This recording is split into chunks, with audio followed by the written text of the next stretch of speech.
Vamos a continuar con la serie Conociendo la Verdad. Hoy es el tercer tema. Van a ser solamente 5 temas de esta serie.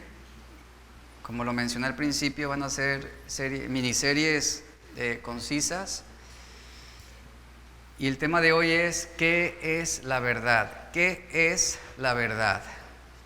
Y quiero que me acompañen su Biblia en Juan capítulo 18, versículo 37 y verso 38.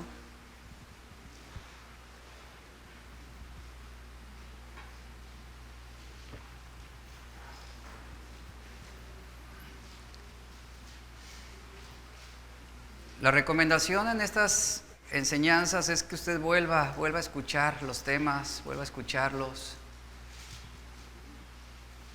Es importante. Y hoy también yo le pido, por favor, que quite toda distracción a su alrededor, apague el celular, póngalo en silencio, ponga atención a lo que estoy diciendo, porque hay conceptos que voy a mencionar muy rápidamente y que a lo mejor en el momento usted no los va a alcanzar a apreciar, pero por eso es importante su atención. ¿Sale? ¿Qué es la verdad? Juan 18, verso 37 y verso 38 dice: le dijo entonces Pilato: luego, ¿eres tú rey? Respondió Jesús: tú dices que yo soy rey. Yo para esto he nacido y para esto he venido al mundo, para dar testimonio a la verdad. Todo aquel que es de la verdad oye mi voz. Le dijo Pilato: ¿qué es la verdad? ¿Qué es la verdad? Y hasta el día de hoy esta pregunta sigue retumbando en los oídos de muchas personas. Un mundo que anda en busca de la verdad sin saber dónde comenzar. Muchas personas mueren por mentiras que piensan son verdad. Pero nadie va a morir por una mentira que sabe es una mentira. Y tristemente, muchas personas religiosas han muerto y morirán por mentiras que ellos consideraban ser verdad.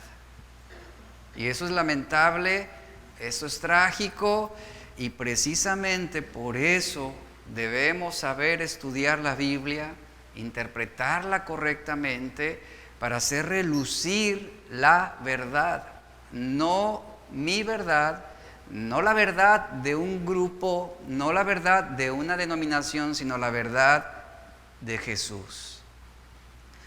Y una de las cosas importantes que debemos entender acerca de la verdad es que al ser predicada o al ser dicha, no será fácilmente aprobada. La verdad resulta ser incómoda. La verdad, por su mismo carácter y naturaleza, que tiende a revelar la realidad del mundo, la realidad aún del hombre, la verdad tiende a ser intolerante en ese sentido. Por eso mucha gente la rechaza, por eso mucha gente no quiere escucharla, no quieren reconocerla, no quieren aceptarla.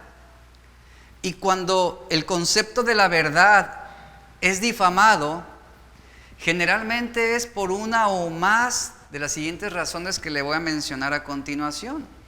Una queja común en contra de cualquiera que asegura tener la verdad absoluta, hablando en cuestión de fe, es que se nos señala como tener una postura de intolerancia. Sin embargo, nuestros opositores no entienden que por naturaleza, por el carácter, la verdad es intolerable en sí misma. Es intolerable, por ejemplo, un maestro de matemáticas por sostener la creencia de que 2 más 2 solamente es igual ¿a qué? A 4. ¿Es intolerante un maestro que dice la verdad con respecto a las matemáticas? Y ese va a ser el resultado en donde quiera, en cualquier continente, bajo cualquier cultura, bajo cualquier filosofía. 2 más 2 siempre será 4. Pero ¿qué sucede si alguien viene y dice, no, 2 más 2 es igual a 8? ¿La verdad qué hará? Será intolerante al error, ¿cierto?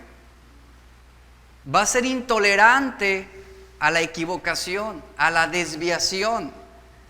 Y otra objeción a la verdad es que muchos aseguran que es arrogante de nuestra parte asegurar que estamos en lo cierto y que los demás están equivocados. Sin embargo, regresando al ejemplo del maestro de las matemáticas, es arrogante para el maestro de matemáticas insistir una y otra vez en que solo hay una respuesta correcta al problema matemático. Pregunto, ¿es intolerable? No, porque está hablando la verdad, está diciendo la verdad. O por ejemplo, es arrogante un cerrajero al asegurar que solamente una llave puede abrir una puerta cerrada. ¿Se considera eso de intolerante? No, porque es la verdad. Cualquiera de los que estamos aquí podemos sacar la llave de nuestra casa y vamos a intentar abrir esa puerta. ¿Y qué cree que va a suceder? Ninguna va a abrir, solamente hay una llave que abre esa puerta. Esa es la verdad. Y eso puede molestarle a algunos, y alguno va a objetar y va a decir, ¿y por qué mi llave no? Faltos de amor. ¿Por qué son así? ¿No? Esa es la verdad. Una tercera acusación contra aquellos partidarios en este caso nosotros, partidarios de la verdad absoluta en materia de fe, es que se nos acusa de excluir a la gente. Se nos acusa de ser excluyentes en lugar de incluirla. Pero mire, no es que uno excluya a nadie. Lo cierto es que la verdad, al ser predicada, al ser dicha, al ser anunciada, por su naturaleza, repito esto, va a excluir a su opositor, va a excluir el error. Es lo que hace la verdad. Todas las respuestas, volviendo al problema matemático, todas las respuestas, a excepción del 4, son excluidas de la realidad que va a resultar de la suma de 2 más 2. Entonces, ¿nota cómo la misma verdad excluye? Y otra protesta en contra de la verdad absoluta, y que puede ser ofensivo y divisivo para algunos, es asegurar que ostentamos la verdad. Los críticos sostienen que muchas veces la verdad no es tan importante como la sinceridad. Y algunos dicen que es más importante ser sincero, en ese sentido, que ostentar la verdad. El problema con esta postura es que la verdad es inmune a la sinceridad o a las ideas o al deseo de una persona. No importa cuán sinceramente por ejemplo, no importa cuán sinceramente alguien crea que 2 más 2 es 8, no importa la sinceridad aquí, porque hay una sola respuesta. No importa cuán sinceramente una persona crea que la llave equivocada abrirá la puerta. ¿Qué cree? Aún y con toda la sinceridad, la llave no entrará y la cerradura no se abrirá. La verdad tampoco es afectada por la sinceridad de las personas. No porque la gente sea sincera en una creencia, eso significa que la verdad debe ser alterada o debe ser afectada. Si alguien toma un frasco de veneno, y fíjese, y sinceramente piensa o cree que es agua, al tomarla, ¿qué va a suceder? Aun cuando sea muy sincera, va a sufrir los efectos del veneno. ¿Y la verdad cuál es? Que el veneno es perjudicial y va a causar la muerte. Entonces vea cómo la verdad en ese sentido es insensible a la sinceridad de las personas. La verdad no cuida los sentimientos o las ideas de las personas en este contexto. La verdad es insensible al deseo. Una persona puede desear fuertemente que su auto no se quede sin gasolina. ¿Y de qué va a servir? Pregunto, ¿de qué va a servir? Y por muy sincero que seas en que tu carro no se quede sin gasolina, el indicador te va a decir que el tanque ya está vacío. Y el automóvil ya no va a arrancar, por muy sincero que tú seas en decir, no se le acaba la gasolina, no se le acabó la gasolina.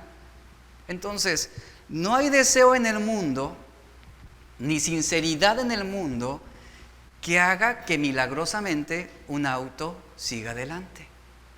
O que cambie el resultado de 2 más 2 igual a 4. No lo hay. Hay una verdad absoluta, una verdad objetiva, una verdad que no cambiará indistintamente del deseo, de la sinceridad o las ideas de las personas. Y así es la verdad de Dios. Así es la verdad de Dios. Lo mismo sucede con esta idea. Por ejemplo, alguien puede creer sinceramente que todas las religiones llevan al cielo.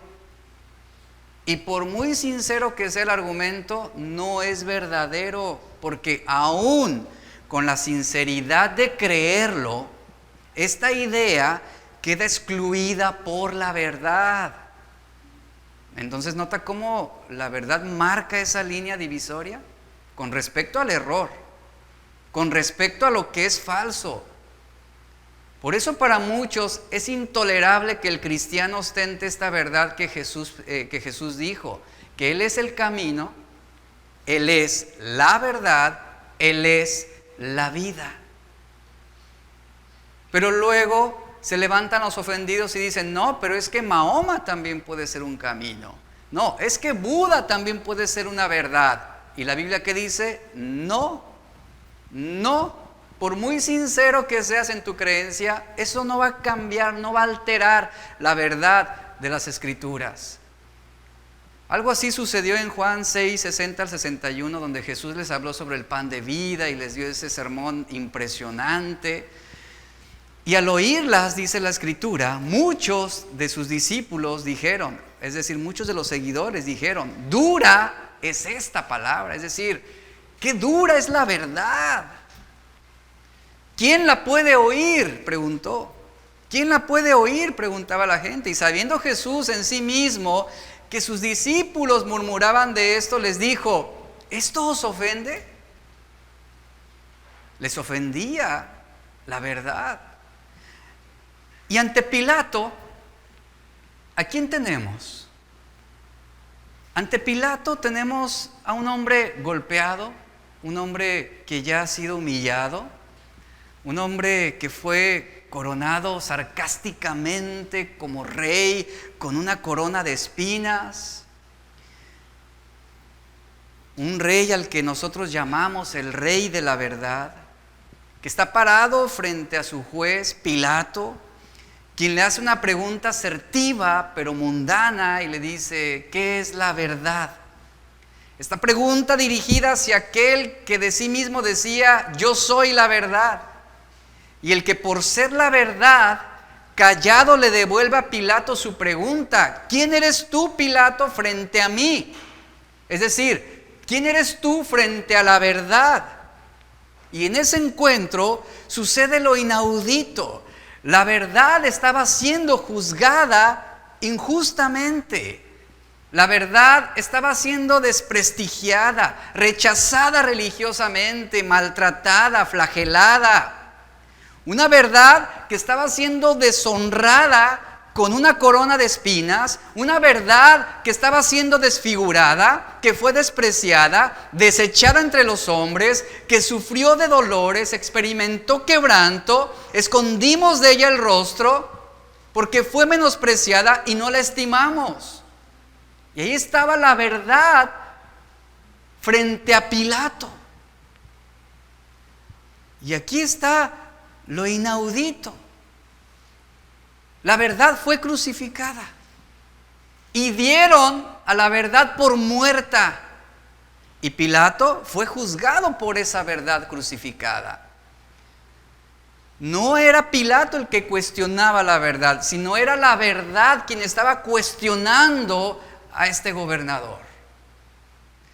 La verdad nos hace libres, dice la Biblia. La verdad es lo que nos da libertad. No somos nosotros los que buscamos la verdad, es la verdad la que nos va a encontrar a nosotros. No somos nosotros los que definimos lo que es la verdad, es la verdad lo que nos va a definir a nosotros. Y debemos entender que Jesús, al ser el camino, la verdad y la vida, que Él es la plomada que mide la verticalidad de la verdad, no hay otro más. Entonces, si la verdad determina cada sistema de ética y moral, necesitamos saber qué es la verdad, definir qué es la verdad y cuáles son las características de la verdad. La verdad se define como aquello que corresponde con la realidad.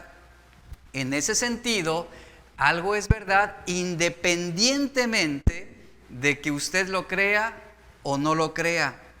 Y esto es así porque la verdad no es algo que el hombre diseña, la verdad no es algo que el hombre inventa, sino que la verdad tiene que ser descubierta. Ya que la fuente de toda la verdad, ¿quién es? Dios. Él es quien la ha dado a conocer al hombre mismo. Y la verdad es la propia expresión y la esencia de Dios. Y escuche, toda verdad debe ser definida en términos de Dios, de su gloria, de su eternidad, de sus atributos, de su carácter. La Biblia nos dice que Jesús es la verdad encarnada. Es decir, Él es la expresión perfecta de Dios, la encarnación absoluta de todo lo que es verdad. Y no hay otra verdad fuera de Él. Puede haber buenos deseos, puede haber buenas intenciones, puede haber sinceridad en algunos argumentos, pero no hay verdad fuera de Jesús. Y Dios se reveló a sí mismo a la humanidad mediante las Escrituras y mediante su Hijo, Jesucristo. Y ambos encarnan perfectamente la esencia de lo que es la verdad. Ahora, sobre esto que le estoy mencionando, ¿en qué tipo de mundo vivimos actualmente? Estamos en un mundo y vivimos en una sociedad que se conoce como pluralista. Es una corriente de pensamiento que ha surgido, el pluralismo. El pluralismo indica que en una misma sociedad existen múltiples corrientes de pensamiento filosóficas, formas distintas de razonar. Y bueno, usted puede decir, ¿y esto qué de malo tiene? Bueno, por un lado, esto es bueno. ¿Por qué? Porque de existir una sola manera de ver o hacer las cosas, estaríamos frente a una dictadura. Es buena la diversidad, efectivamente, lo cual sería injustificable desde este punto de vista, ¿no? La libertad que tenemos de expresarnos. Pero el peligro viene, o el peligro está en que hay una gran diferencia entre decir que todas las ideas deben coexistir pacíficamente sin que haya conflicto entre ellas y afirmar que todas las ideas son igualmente válidas. Es decir, la primera nos lleva al respeto de los que piensan diferente a nosotros. Pero la segunda es la imposición de no pensar diferente a la mayoría. Y ese es el punto. Es allí donde radica el problema de la sociedad con la verdad de Dios. Una verdad que no se va a ajustar ni a la opinión ni al deseo de la mayoría. Y que la verdad, para coexistir y ser aceptable, es lo que enseña el pluralismo, no necesita generar conflictos. Pero ¿qué sucede con respecto a la verdad de Dios? Que obviamente, como lo mencioné, por el carácter inevitablemente va a generar un punto de discordia, va a generar un conflicto. Alguien dijo, nadie es más odiado que aquel que dice la verdad. Y esto lo podemos ver claramente en las Escrituras. Muchos profetas sufrieron por el odio, la persecución y la muerte por decir la verdad. No su verdad, la verdad de Dios. El profeta Jeremías era odiado por decir la verdad. La palabra que era muy dulce para él era amarga para todos sus oyentes. Sin embargo, Jeremías, aunque era reprobado por el mundo, era aceptado por Dios, y esto es lo que debe importarnos. Elías sufrió de persecución por mano de Acab y Jezabel. ¿Por qué motivo? Por decir la verdad de Dios. Ese es el resultado. Al usted predicar y ostentar la verdad, no espere que el mundo le brinde a usted un mejor trato que el que le brindó a Jesús. Por eso los hombres y el sistema religioso de la época de Jesús fue intolerable. ¿Por qué? Porque él hablaba la verdad. Una verdad que no se ajustaba a la religión que ellos ostentaban, a las ideas.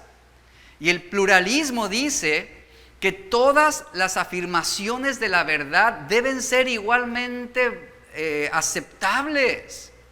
Esto quiere decir que todo lo que cada quien piense desde su idea, desde su pensamiento, debe ser reconocido y aceptado como una verdad. Pero ¿sabe? Bíblicamente esto es imposible, porque la verdad no puede tener interpretaciones o significados distintos. Usted no puede pensar o creer en Dios a su manera. Hay una forma donde Dios mismo se ha revelado. Y la interpretación y el significado que debemos darle a Dios y a su voluntad debe ser con respecto a lo que Él mismo ha revelado a través de su palabra. Ahora yo pregunto, ¿pueden dos afirmaciones ser ciertas al mismo tiempo? Por ejemplo, una afirmación sería la siguiente: un hombre dice que la tierra es redonda, y luego surge otro diciendo que la tierra es cuadrada. Entonces, el pluralismo nos lleva a decir, tú debes respetar la opinión que el otro tenga. Y ambas opiniones, ambas ideas, ambos pensamientos deben ser ciertos, deben ser verdad. Eso es precisamente lo que enseña el pluralismo. ¿Ambas afirmaciones pueden ser verdad al mismo tiempo? No, hay una sola verdad. Y aquí es donde entra esa intolerancia, en este caso, hacia el cristiano. De que el cristiano que predica, que promueve, que ostenta la verdad de Dios. ¿Qué hace el pluralismo? Lo que hace esta corriente filosófica, o esta corriente de pensamiento, lo que hace este pluralismo es deshacerse de los puntos de contradicción en una sociedad. El pluralismo sacrifica la realidad por la tolerancia. La tierra, tú dices que la tierra es cuadrada, está bien, aceptamos esta idea. ¿Para qué? Para evitar precisamente esa intolerancia, para evitar ese punto de conflicto con otro. Eso es lo que hace esta corriente filosófica. Quita ese punto discordante en medio de una sociedad. Por ejemplo, el pluralismo dice, el matrimonio puede ser entre heterosexuales o entre homosexuales o entre bisexuales. Y ambos son verdad. ¿Se da cuenta? Se está quitando ese punto de discordia. La Biblia dice, hombre y mujer, Dios los creó. Esta es la verdad. Así como 2 más 2 es igual a 4, el matrimonio se constituye entre el hombre y la mujer. Esto es la verdad. Pero entra esta corriente de pensamiento filosófica, este pluralismo, y dice, a ver, no, vamos a quitar ese punto de discordia. Porque en el mundo no solamente hay heterosexuales, también hay homosexuales, hay bisexuales, hay gente con género binario. ¿Qué hace el pluralismo? Vuelvo al punto, quita esa contradicción, ese punto de discordia y dice, bueno, que cada individuo defina su propio género, ¿verdad? Vamos a anular el sentido de sexo.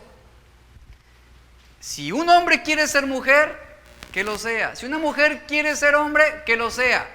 Si un ser humano quiere ser un animal, que lo sea. Y se quita, se anula ese punto discordante. A eso me refiero con sacrificar la realidad por la tolerancia. ¿Y acaso ese no es el mensaje del pluralismo actual? Tolerancia, tolerancia, tolerancia. Pero ¿qué hace la verdad? La verdad es intolerante con respecto al error, al pecado y a toda anormalidad, a todo aquello que es antinatural.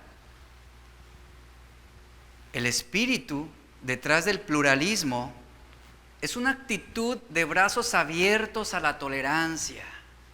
Amor es amor, ¿verdad? Sin importar con quién. Sin embargo, el pluralismo confunde la idea de que todos tienen igual valor con que cada afirmación de la verdad sea igualmente válida. Se confunde totalmente. Se confunde, ¿por qué? Porque se desvía de la realidad, ese es el punto. Rechaza la realidad y la verdad.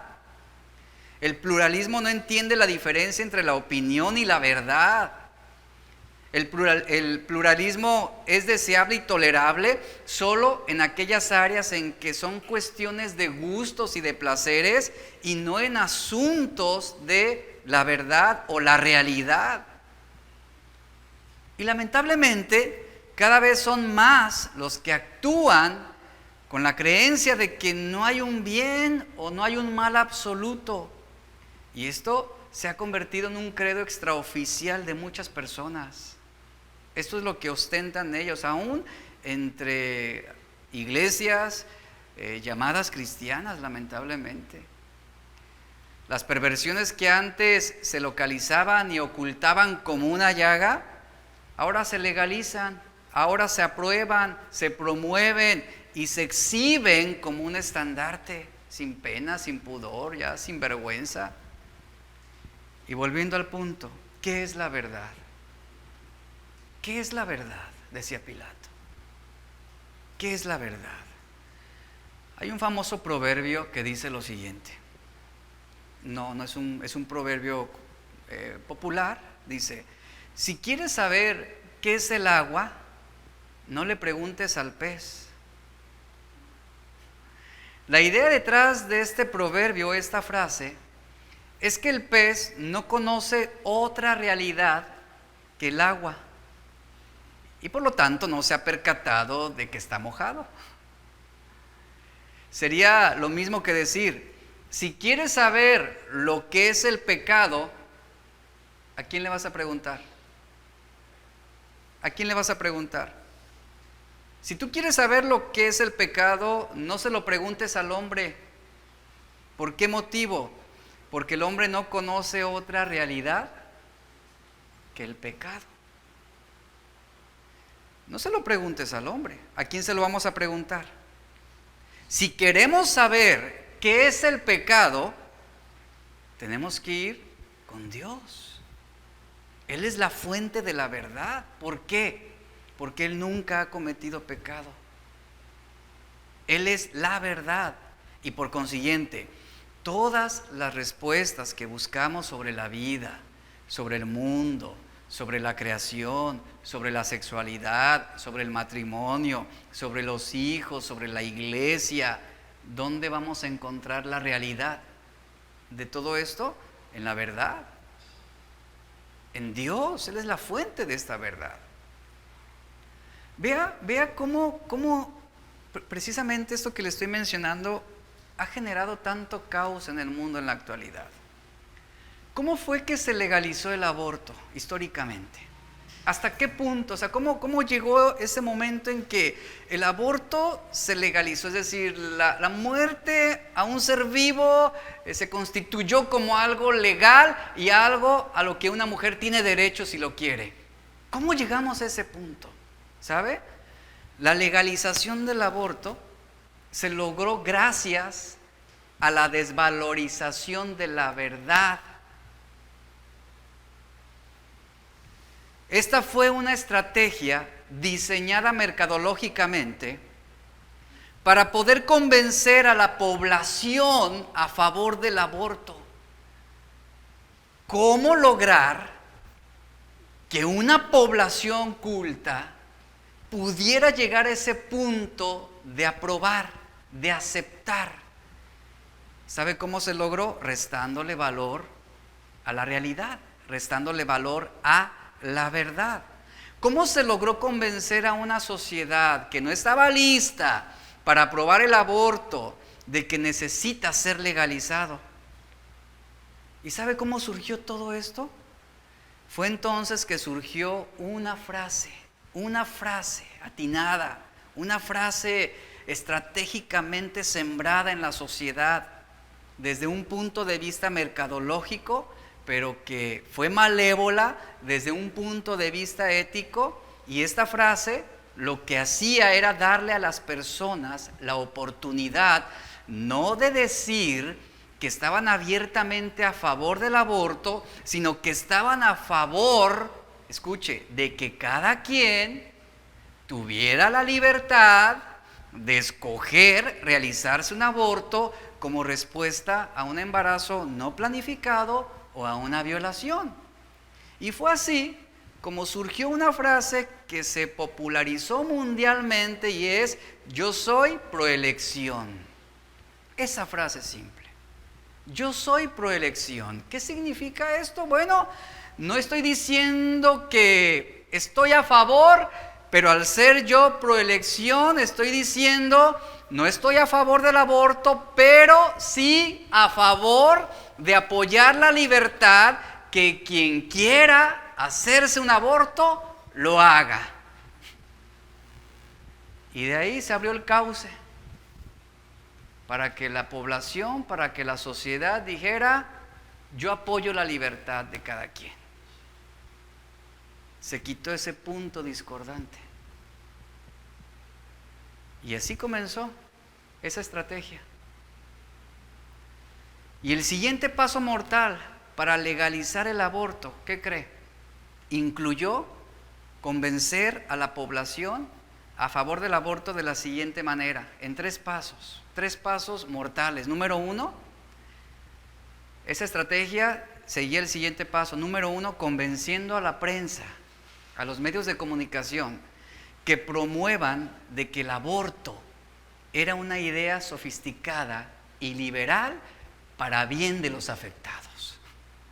Número 1. Número 2, el siguiente paso era encontrar a personas, a hombres, a ministros religiosos,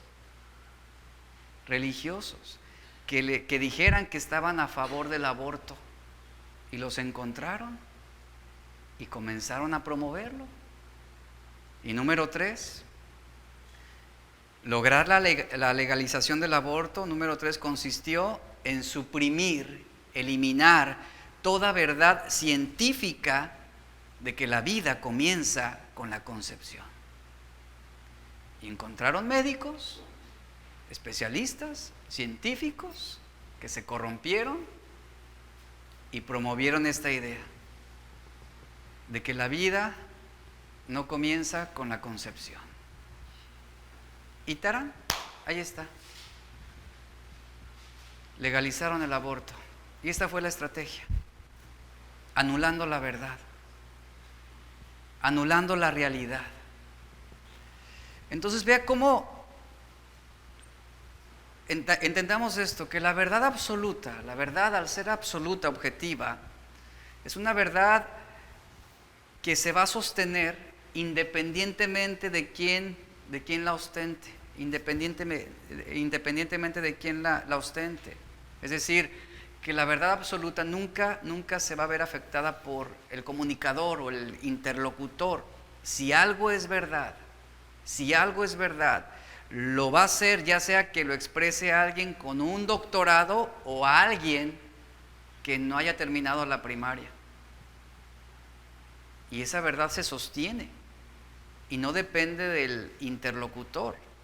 Debemos entender que la verdad es transcultural. ¿Qué significa esto? Que lo que es verdad, en este caso, lo que es verdad en China es verdad también en México. Eso es una verdad transcultural. Sí, algunas reglas cambian, pero no los principios morales ni espirituales con respecto a Dios. Eso no cambia. No cambia. Es decir, que la verdad de Dios trasciende todas las culturas. Por ese motivo la Biblia no necesita ser cambiada conforme a la cultura donde se enseñan sus verdades.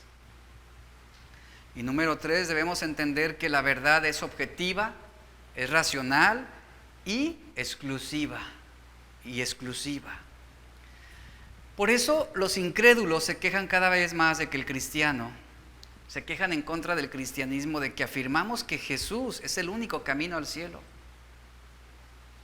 Es algo que incomoda a muchos. Y dicen, ¿cómo es posible que ustedes sostenten ese pensamiento hasta el día de hoy? Pero vea la ignorancia que hay aquí. O sea, un incrédulo se queja cada vez que un cristiano afirma que Jesús es el único camino al cielo.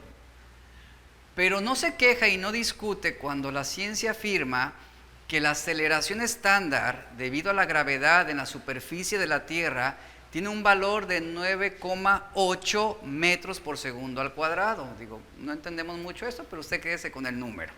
Eso es lo que marca la ciencia con respecto a esos metros por segundo al cuadrado de la aceleración estándar de la Tierra debido a la gravedad. Ahora, nadie puede objetar o decir que mañana esta medida va a cambiar a 10,5 metros por segundo al cuadrado. Nadie lo objeta, nadie lo cuestiona. ¿Por qué razón? Porque ese es el valor real y por lo tanto, si se cambiara o se alterara, no sería verdad esa cifra, porque eso es la realidad. Entonces, si nosotros decimos que Cristo es Dios, que Cristo es el camino, Cristo es la verdad, la vida, es porque esa declaración corresponde con la realidad, es decir, la verdad de Dios que ha sido revelada al hombre. Si Cristo hubiera afirmado algo que luego Él mismo no podía probar, entonces sería cuestionable, sería algo que no correspondería a lo que Él ha dicho, es decir, estaría en contra de la realidad y por lo tanto sería considerado falso en todo el sentido y en todo su carácter. Y bueno, hablando sobre nuestra cultura, cuando vamos a hacer algo o decir algo, debemos preguntarnos si lo que estamos haciendo, lo estamos haciendo porque la Biblia lo respalda o porque la situación así lo requiere. Es un principio en el cual debemos meditar constantemente. ¿Por qué pienso lo que pienso? ¿Por qué creo lo que creo? ¿Por qué hago lo que hago? ¿Por qué veo lo que veo? ¿Por qué me visto como me visto? ¿Por qué? Debemos preguntarnos si lo estamos haciendo porque la Biblia lo respalda o simplemente porque nos estamos ajustando a la cultura y porque la situación así lo requiere. ¿Por qué hacemos lo que hacemos? ¿Por qué vivimos como vivimos? Ahora, vivimos en una cultura cambiante, eso de antemano todos lo sabemos. Y esta cultura es cambiante debido a la influencia de lo que se conoce como el posmodernismo. El posmodernismo es un movimiento cultural, artístico, musical y filosófico que rompe con las características del modernismo, es decir, de lo que antes se acostumbraba. Este es un movimiento que establece nuevas formas de comportamiento como el consumismo, es decir, el posmodernismo me enseña que yo valgo por lo que tengo. Y también establece nuevas formas no solamente del comportamiento como el consumismo, sino también del libertinaje, que yo soy por lo que hago, y también promueve el individualismo, que soy por lo que yo pienso. Esta corriente de pensamiento busca establecer otra forma para entender el mundo y la realidad que nos está rodeando. Este movimiento cultural defiende la pluralidad y la diversidad en todos los sentidos y promueve que la verdad, toda verdad, siempre será cuestionable, toda verdad. Es decir, que no existe una verdad como tal, sino que existen múltiples verdades y que para poder ser una sociedad en paz debemos respetar esas múltiples interpretaciones que se le da a las cosas o a las personas o a las prácticas. Lo que antes se creía, por ejemplo, lo que antes se creía que era la verdad, en la actualidad está cediendo su lugar ante la variada opinión de todos. Y hoy, este pensamiento, este sistema, esta corriente de pensamiento, ¿a qué ha llevado a la sociedad a creer? Bueno, que está bien creer en cualquier cosa. Si tú estás feliz con ello, adelante, esa es tu verdad, tú hazlo. Tú síguelo sin que te importe lo que los demás digan. Todo es bueno si tú te sientes bien por ello. Eso va a ser bueno para ti. Y fíjense, la filosofía humana cree y enseña que debemos ser tolerantes, no porque no podamos distinguir el camino correcto del camino incorrecto, sino debido a que todos los caminos son iguales. Y esto obviamente se contrapone claramente a la verdad de las Escrituras. No todos los caminos son iguales. Hay una sola verdad. No todas las creencias me van a llevar al cielo. No todas las religiones van a ser un puente para la vida eterna. Hay una sola verdad, hay un solo camino, hay una sola vida, y esto es Jesús.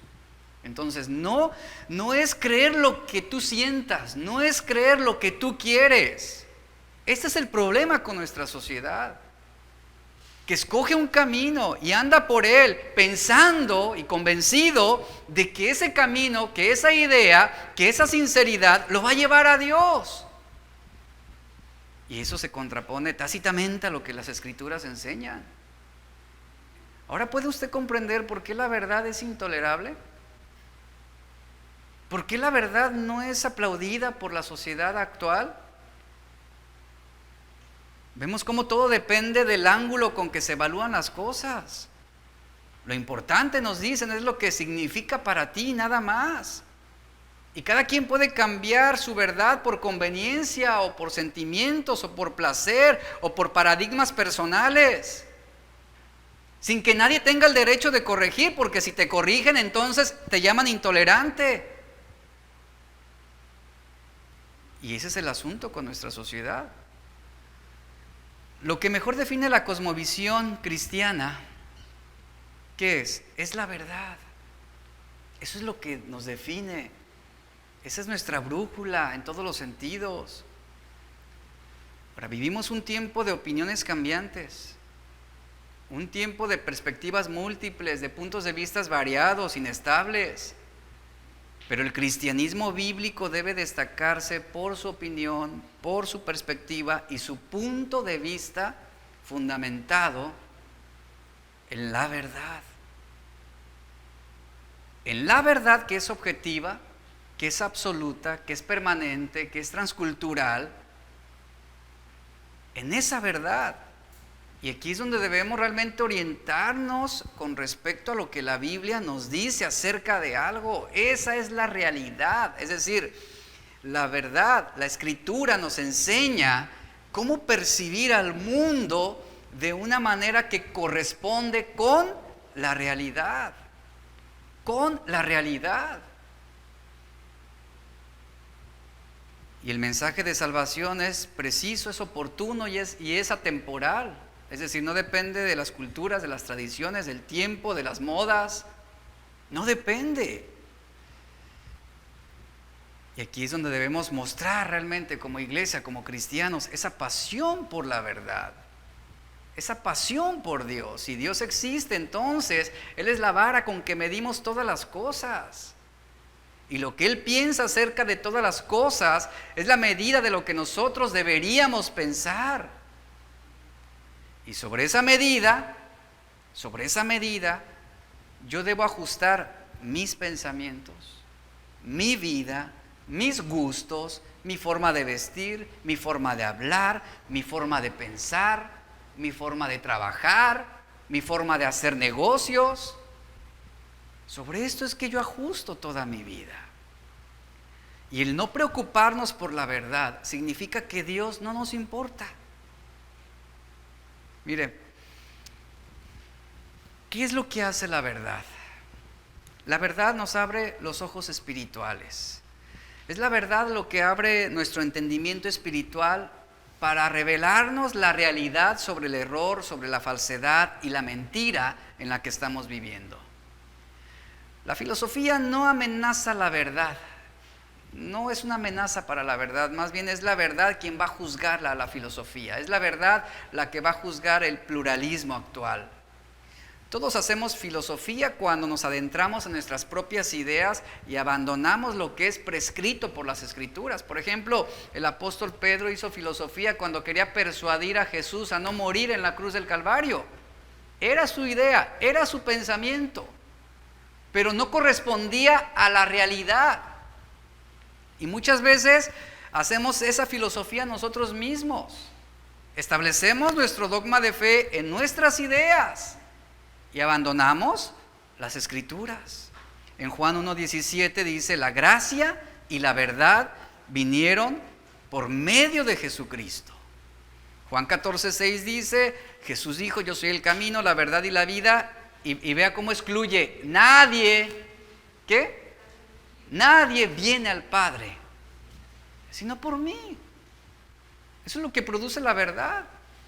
Esa intolerancia al error, esa intolerancia a la herejía, al engaño, al desvío. ¿Qué es lo que hace la verdad? También nos libra de las cadenas que nos mantenían atados. La verdad es la llave para las cadenas que impedían nuestra verdadera libertad. Ya hablamos de esto la semana pasada. ¿Libertad de qué? Libertad del error, libertad del engaño, libres de las mentiras, libres de condenación, libres de juicio, libres de ignorancia espiritual, libres de muerte espiritual y lo más importante en este contexto, libres del pecado. Conocerán la verdad y la verdad los hará libres. Romanos 6:18 dice, y libertados del pecado, vinisteis a ser siervos de la justicia. Y luego dice Romanos 6:22, mas ahora que habéis sido libertados del pecado y hechos siervos de Dios, tenéis por vuestro fruto la santificación y como fin la vida eterna. Eso es lo que produce la verdad, libertad. Una verdad parcial no puede generar certezas absolutas. No puede.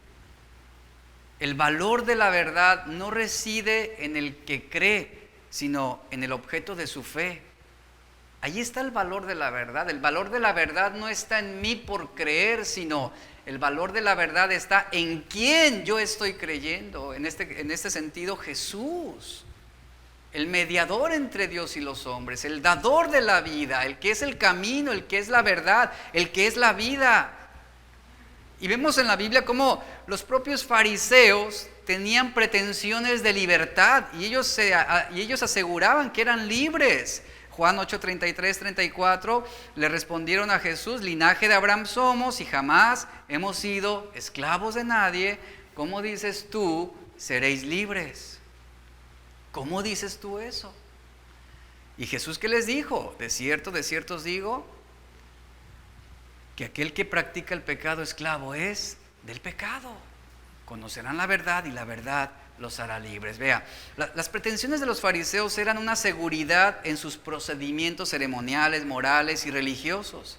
En su argumento había una cavilación engreída, su postulación era dirigida para generar esa discusión, pero Jesús aquí da una respuesta que enardeció la sensibilidad tradicionalista, que dejó devastado al pensamiento religioso, no solo de aquella época, sino también de nuestra época, cuando Jesús dijo: todo aquel que hace pecado es esclavo del pecado. Es decir, que aquel que considera esta expresión, todo aquel que hace pecado, quiere decir lo siguiente, que aquel que considera el pecado como un principio de vida, será esclavo.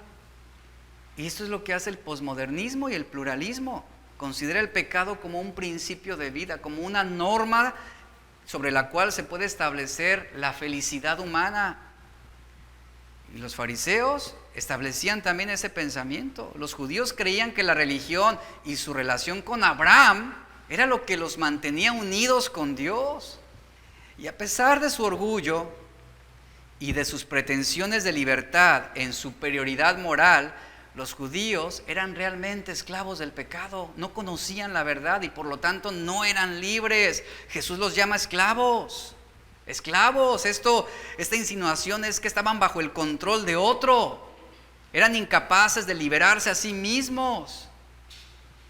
En 2 de Pedro 2:19 dice: les prometen libertad y son ellos mismos esclavos de corrupción, porque el que es vencido por alguno es hecho esclavo del que lo venció.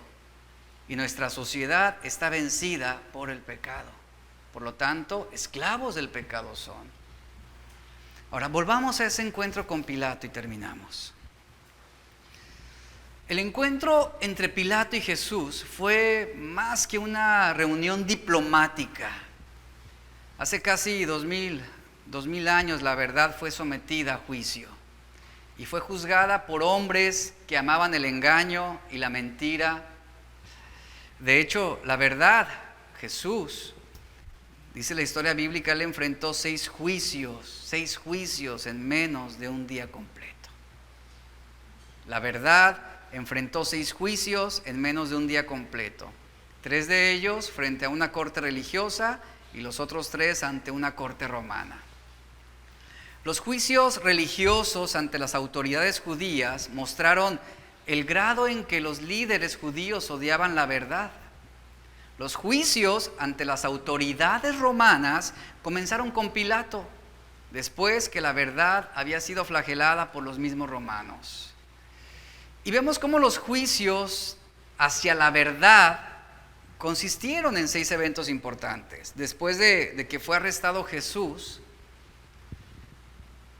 quien es la verdad fue conducida primeramente a un hombre llamado Anás. ¿Quién era Anás? Anás era un ex sumo sacerdote corrupto de los judíos. Y la Biblia nos dice que Anás quebrantó numerosas leyes judías durante el juicio, incluyendo la celebración del juicio en su propia casa. Él trató de inducir autoacusaciones en contra del acusado, mandó golpear al acusado, quien hasta ese momento no se le había declarado culpable absolutamente de nada. Después Anás llevó la verdad ante el sumo sacerdote en función, que era Caifás, quien resultó ser su yerno, y ante Caifás y el Sanedrín judío se acercaron muchos falsos testigos para hablar en contra de la verdad. Pero no se pudo probar nada en contra de la verdad y no podía encontrarse evidencia de algún delito contra la verdad. Caifás rompió no menos de 7 leyes mientras condenaban esa noche a la verdad. Número 1, él rompió 7 leyes. Número 1, el juicio fue mantenido en secreto. Número 2, se llevó a cabo de noche. Número 3, un juicio que implicó soborno. Número 4, el acusado no tuvo a nadie presente que actuara a favor de él o en defensa de él. Y número 5, el requerimiento de 2 o 3 testigos no se cumplió. No se cumplió. Y número 6, se utilizó un testimonio autoincriminatorio contra la verdad. Número 7, se decretó la pena de muerte contra el acusado en ese mismo día. Es decir, que todas estas acciones, todo este juicio, estaba prohibido por la ley judía. Pero a pesar de todo, Caifás estableció un decreto y declaró culpable a la verdad por su intolerancia, por su exclusión. ¿Y quién era la verdad? El Hijo de Dios, era Dios encarnado. Y Jesús llamó a la verdad blasfemia y mandaron crucificar a la verdad. Cuando llegó la mañana, se llevó a cabo el tercer juicio contra la verdad, con el resultado de que el Sanedrín judío pronunció la sentencia de que la verdad debía ser anulada. La verdad debía morir, debía ser crucificada como de lugar. Sin embargo, el concilio judío no tenía derecho legal para llevar a cabo la pena de muerte contra la verdad. Así que ellos se vieron forzados a traer a la verdad ante el gobernador romano en turno, un hombre llamado Poncio Pilato. Y Pilato fue asignado por Tiberio como el quinto prefecto de Judea y sirvió en ese cargo, dice la historia, del año 26 al 36, en los tiempos de Jesús. Y el procurador tenía el poder de decidir la vida o la muerte y podía revertir la sentencia capital dictada por el Sanedrín.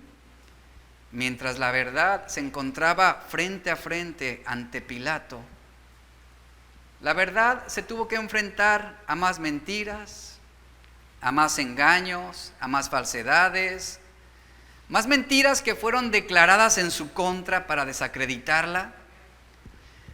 Sus enemigos decían en contra de la verdad: a este hemos hallado que pervierte a la nación.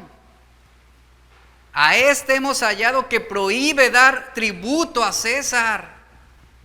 Él mismo dice que es un rey.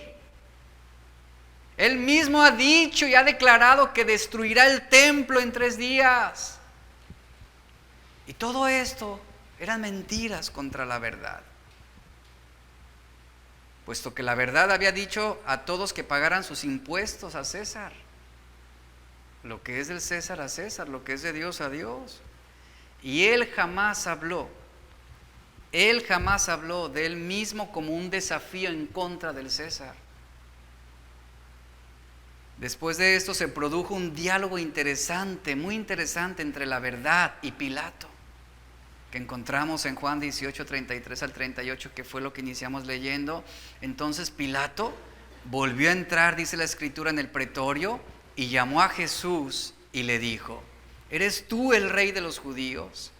Jesús respondió: ¿dices tú esto por ti mismo o te lo han dicho otros de mí? Pilato le respondió: ¿soy yo acaso judío? Tu nación, los principales sacerdotes judíos, te han entregado a mí. Y le pregunta: ¿qué has hecho? ¿Qué has hecho? Y la verdad respondió: mi reino no es de este mundo. Si mi reino fuera de este mundo, y escuche esto por favor, si mi reino fuera de este mundo, mis servidores pelearían para que yo no fuera entregado a los judíos, pero mi reino no es de aquí. Le dijo entonces Pilato luego: ¿eres tú rey? Respondió Jesús: tú dices que yo soy rey. Yo para esto he nacido y para esto he venido al mundo, para dar testimonio a la verdad. Todo aquel que es de la verdad, dijo Jesús, oye mi voz. Es decir, todo aquel que es de la verdad no va a seguir las corrientes filosóficas de este mundo. no va a seguir las tendencias culturales de este mundo, va a rechazar el pluralismo y esa corriente que ha establecido el posmodernismo. Todo aquel que es de la verdad oirá la voz de Jesús.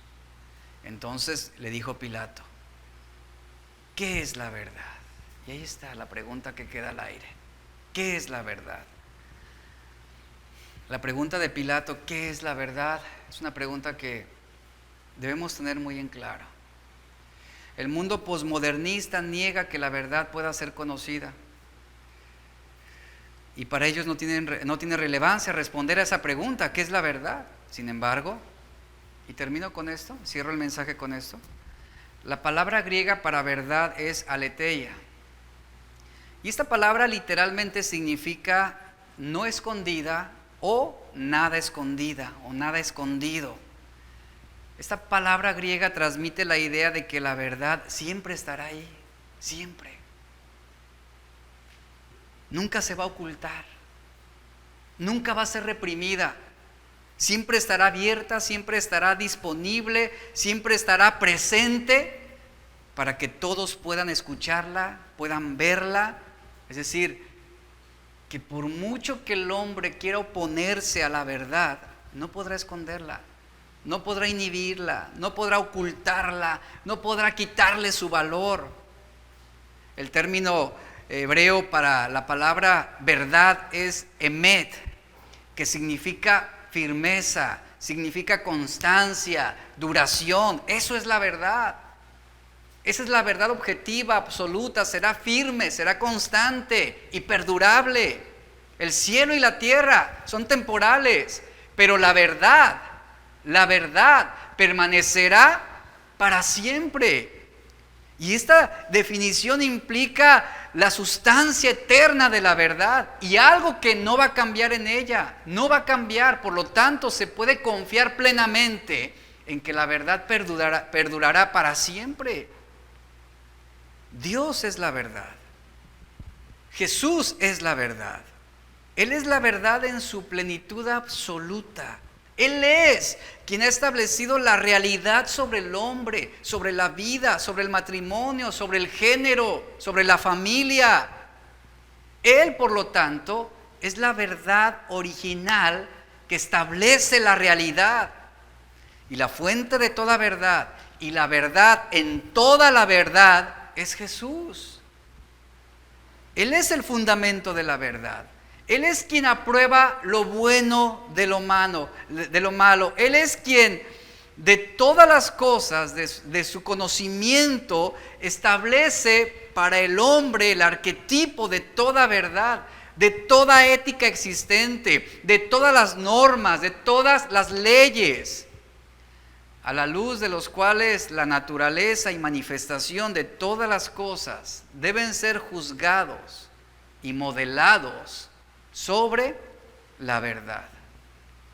Y es así como Dios, y esto es algo que para nosotros debe ser una convicción muy clara, sin vacilación. Dios es la fuente, Él es el origen de la verdad en todos los ámbitos de la vida, conocidos y no conocidos, visibles e invisibles, espirituales y emocionales. Él es la verdad, el origen de la verdad. Así que debemos tener muy en claro esto. ¿Qué es la verdad? Jesús es la verdad. ¿Dónde vamos a encontrar las respuestas a todas las preguntas? En la verdad que establece y demuestra y exhibe la realidad establecida por Dios. Vamos a orar. Padre, te damos gracias por tu palabra en esta tarde. Agradecemos por lo que tú nos hablas en este día acerca de la verdad.